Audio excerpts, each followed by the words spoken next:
भारत का प्राचीन इतिहास। महाकाव्य काल।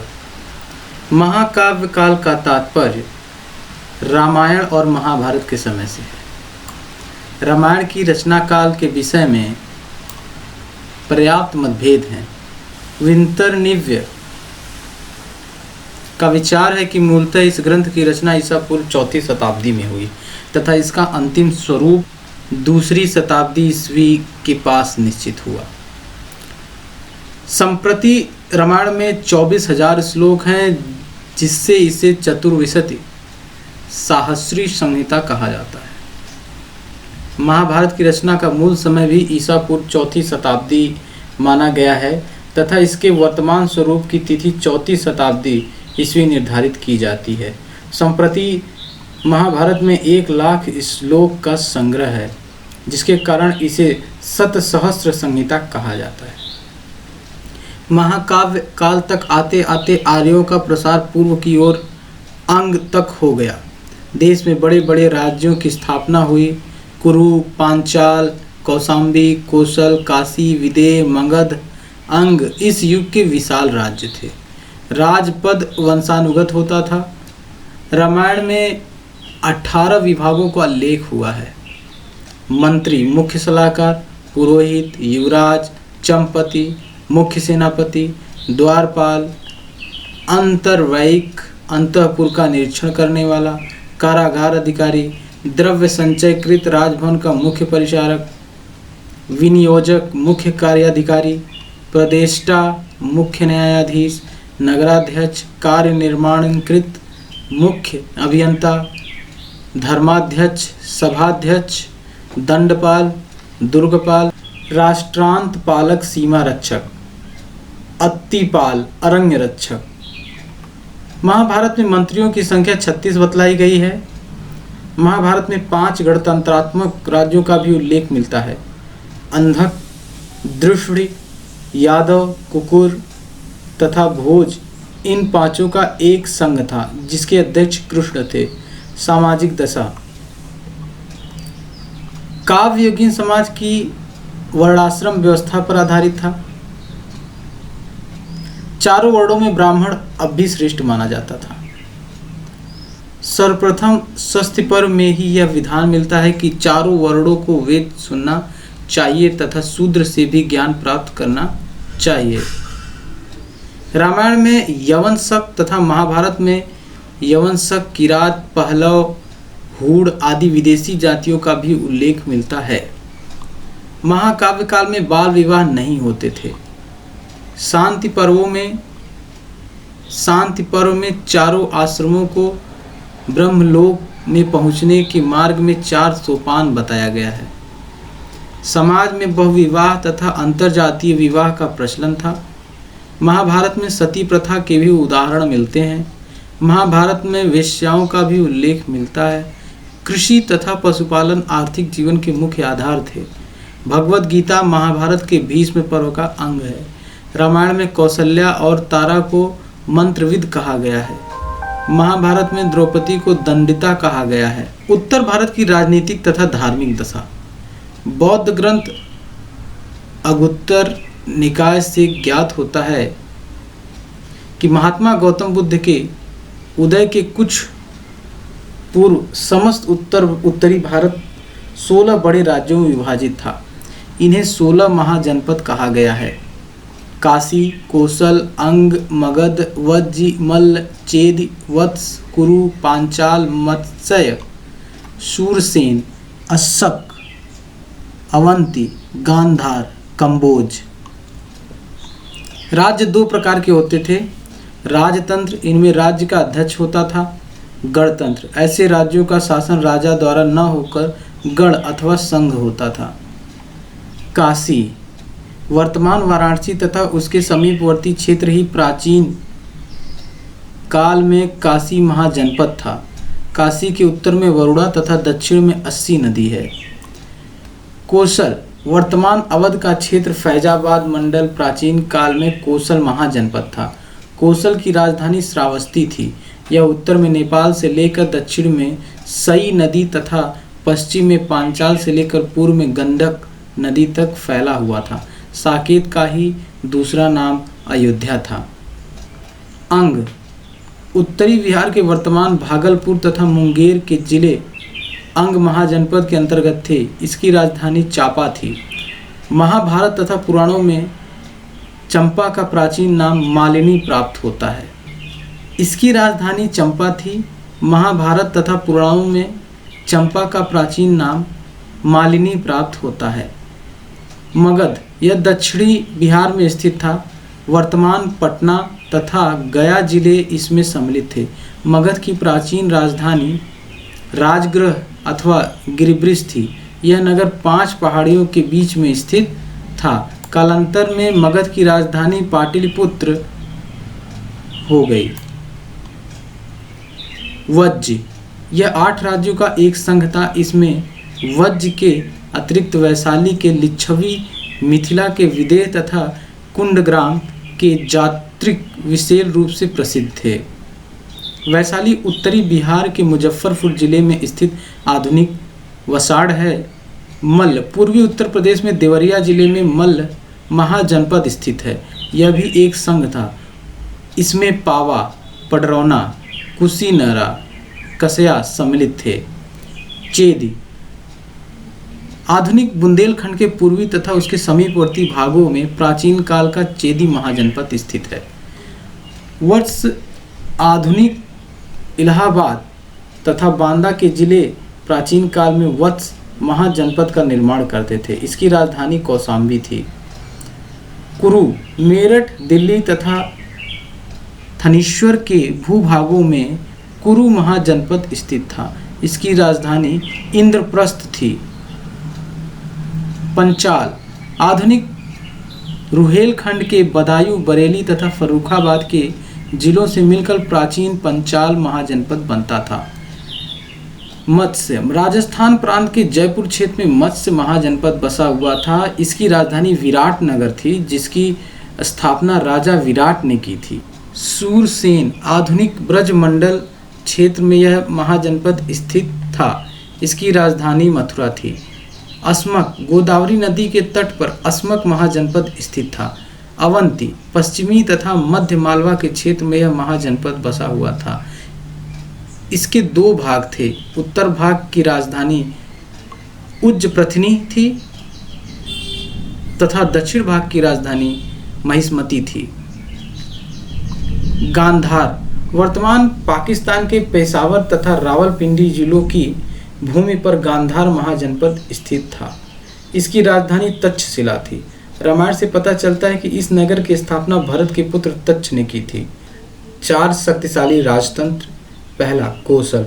कोसल उत्तर पूर्व भारत का महत्वपूर्ण राज्य था, जिसकी राजधानी श्रावस्ती थी। बुद्ध के समय में कोसल का राजा प्रसेनजीत था। वह महाकोसल का पुत्र था।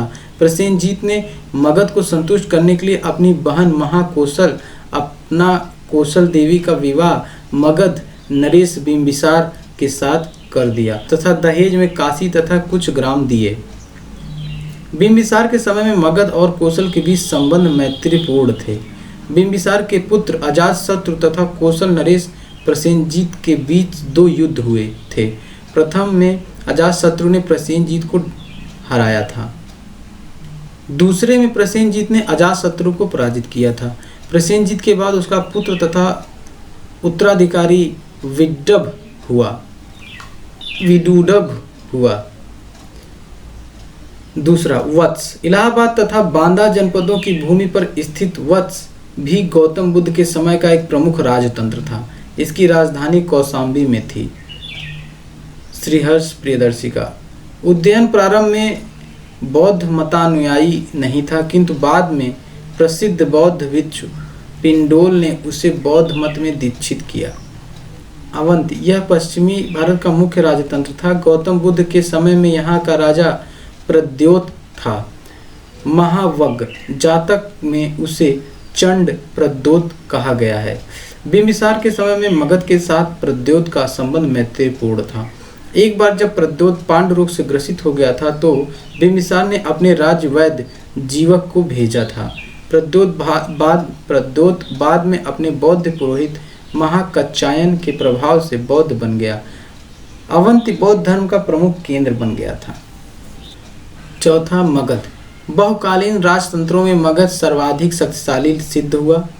आगे चलकर सभी राज्य इसी में मिला लिए गए। बहुकालीन भारत के गणराज्य संघगण का पर्यायवाची है। आधुनिक काल में गणतंत्र प्रजातंत्र का समानार्थी है, जिसमें शासन की अंतिम शक्ति जनता के हाथों में निहित होती है। प्राचीन गणतंत्र को हम आधुनिक शब्दावली में कुलीन तंत्र अथवा अभिजात तंत्र कह सकते हैं, जिसमें शासन का संचालन संपूर्ण प्रजा द्वारा न होकर किसी कुल विशेष के सम्मुख व्यक्तियों द्वारा किया जाता था। कपिलवस्तु के शाक्य। यह गणराज्य नेपाल की तराई में स्थित था, जिसकी राजधानी कपिलवस्तु थी। शाक्य गणराज्य के उत्तर में हिमालय पर्वत था, पूर्व में रोहिणी नदी तथा पश्चिम में रोहिणी नदी स्थित है। शाक्य गणराज्य में लगभग 80,000 परिवार थे। गौतम बुद्ध का जन्म इसी गणराज्य में हुआ था और इस राज्य का विनाश कौशल नरेश विदुडक द्वारा किया गया। सुमार पर्वत का समीकरण मिर्जापुर जिले में स्थित वर्तमान चुनार से किया गया है। अलकप के बुली। यह गणराज्य आधुनिक बिहार प्रांत के शाहाबाद, आरा और मुजफ्फर जिलों के बीच स्थित था।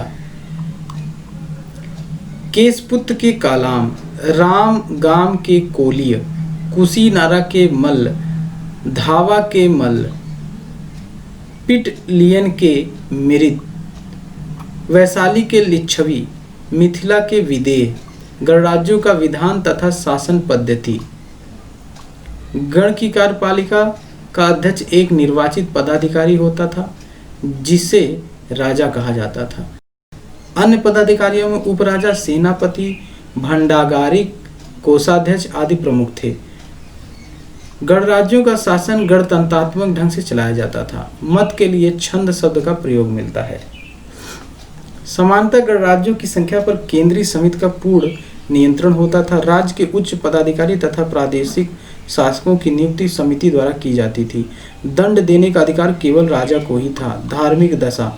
जिस समय भारत में बुद्ध तथा महावीर का जन्म हुआ, उसी समय चीन में कन्फ्यूशियस तथा लाओत्सु, ईरान में जरतुस्त्र तथा ईरान में पाइथागोरस का आविर्भाव हुआ। महावीर तथा जैन धर्म। जैन धर्म के प्रथम तीर्थंकर ऋषभ आदित्यनाथ थे। 23वें तीर्थंकर पार्श्वनाथ थे और 24वें महावीर थे। महावीर का जन्म 599 ईसा पूर्व के लगभग कुंड ग्राम में हुआ था। उनके पिता ज्ञात्रिक क्षत्रियों के संघ के प्रधान थे, जो वज्र संघ का एक प्रमुख सदस्य था। उनकी माता त्रिशला अथवा विदेह दत्ता वैशाली के लिच्छवी कुल में प्रमुख चेतक की बहन थी। महावीर के बचपन का नाम वर्धमान था। उनका विवाह कुंडी गोत्र की कन्या यशोदा के साथ हुआ था। एक साल के वृक्ष के नीचे उन्हें कैवल्य मतलब ज्ञान प्राप्त हुआ। ज्ञान प्राप्ति के बाद वे केवलिन, जिन, विजेता, अहरत, योग्य, निर्गंत, बंधन रहित कहे गए। 527 ईसा पूर्व के लगभग 72 वर्ष की आयु में राजगृह के समीप स्थित पावा नामक स्थान में उन्होंने शरीर त्याग किया।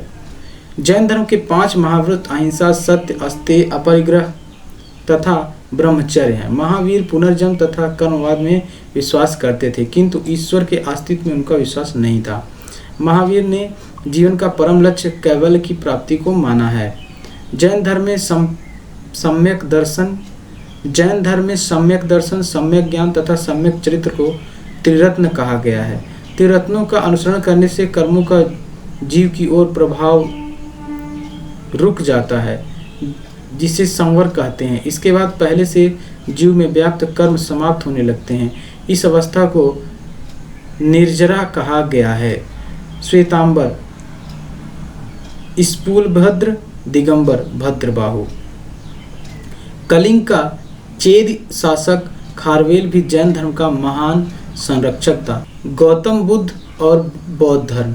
गौतम बुद्ध का जन्म लगभग 563 ईस्वी पूर्व में कपिलवस्तु के समीप लुम्बिनी वन में हुआ था। उनके पिता शुद्धोधन कपिलवस्तु के शाक्यगढ़ के प्रधान थे। उनकी माता का नाम माया देवी था, जो कोलीय गणराज्य की कन्या थी। गौतम के बचपन का नाम सिद्धार्थ था। बुद्ध की पत्नी का नाम यशोधरा था, वह शाक्य कुल की थी।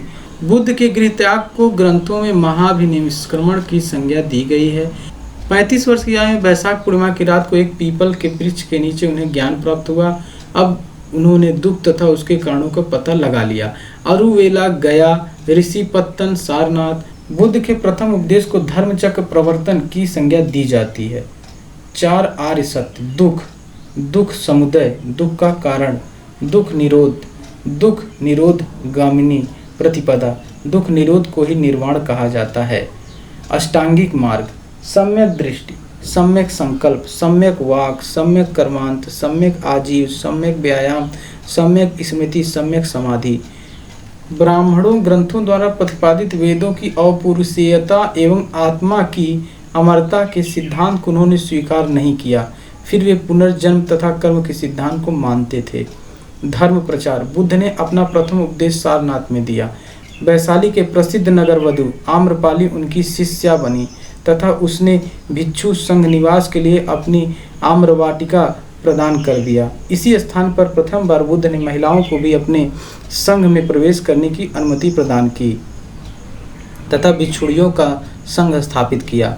संघ में प्रवेश पाने वाली प्रथम महिला बुद्ध की सौतेली माता प्रजापति गौतमी थी। प्रथम संगीत: बुद्ध की मृत्यु के तत्काल बाद राजगृह के सतपड़ी गुफा में हुई। इस समय मगध का शासक अजातशत्रु था। इस संगीत की अध्यक्षता महाकश्यप ने की तथा उसमें बुद्ध के प्रथम शिष्य आनंद और उपालि भी शामिल थे। इनमें बुद्ध की शिक्षाओं का संकलन हुआ तथा उन्हें सुत्त एवं विनय नाम के 2 पिटकों में विभाजित किया गया। सुत्त पिटक में धर्म के सिद्धांत तथा विनय पिटक में आचार के नियम थे। द्वितीय बौद्ध संगीति: द्वितीय बौद्ध संगीति का आयोजन कालाशोक के शासन काल में बुद्ध की मृत्यु के लगभग 100 साल बाद वैशाली में किया गया। पूर्वी तथा पश्चिमी भिक्षुओं के मतभेद दूर करने के लिए यह महासभा बुलाई गई थी। तृतीय बौद्ध संगीति: तृतीय बौद्ध संगीति का आयोजन मौर्य शासक अशोक के काल में पाटलिपुत्र में बुलाई गई। तृतीय बौद्ध संगीति का आयोजन मौर्य शासक अशोक के काल में पाटलिपुत्र में बुलाई गई। इसकी अध्यक्षता मोगमलिपुत्र ने किया। इसने कथा वस्तु नामक ग्रंथ का संकलन किया जो अधिधम्म पिटक के अंतर्गत आता है। चतुर्थ बौद्ध संगीति: चतुर्थ बौद्ध संगीति का आयोजन कुषाण शासक कनिष्क के काल में कश्मीर में हुई। इसकी अध्यक्षता वसुमित्र ने की तथा अश्वघोष उसके उपाध्यक्ष बने। इसी समय बौद्ध धर्म हीनयान तथा महायान नामक 2 स्पष्ट तथा स्वतंत्र संप्रदायों में विभक्त हो गया। आगे चलकर दोनों संप्रदाय 2 अलग अलग संप्रदायों में विभक्त हो गए। हीनयान वैषामिक सौत्रांतिक, महायान शून्यवाद माध्यमिक। इस मत के प्रवर्तक नागार्जुन हैं। और विज्ञानवाद, दूसरा विज्ञानवाद योगाचर, इसकी स्थापना मैत्रेय ने की थी। माध्यमिक कारिका के लेखक नागार्जुन हैं। बौद्ध धर्म का उत्थान और पतन: महात्मा बुद्ध के समय में पाली सामान्य जनता की भाषा थी। अशोक ने यूनानी राज्यों में भी बौद्ध धर्म का प्रचार करवाया था। बुद्ध ने सूदखोरी को सम्मानित व्यवसाय मानते हुए उसको मान्यता प्रदान की। महायानियों ने हिंदू धर्म की पूजा पद्धति एवं संस्कारों को अपना लिया तथा बुद्ध को देवता मानकर उसकी पूजा करने लगे।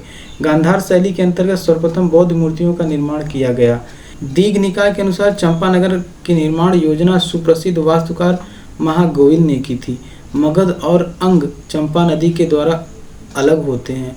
पावा, पडरौना तथा कुशीनारा मल्ल संघ के अंतर्गत स्थित हैं।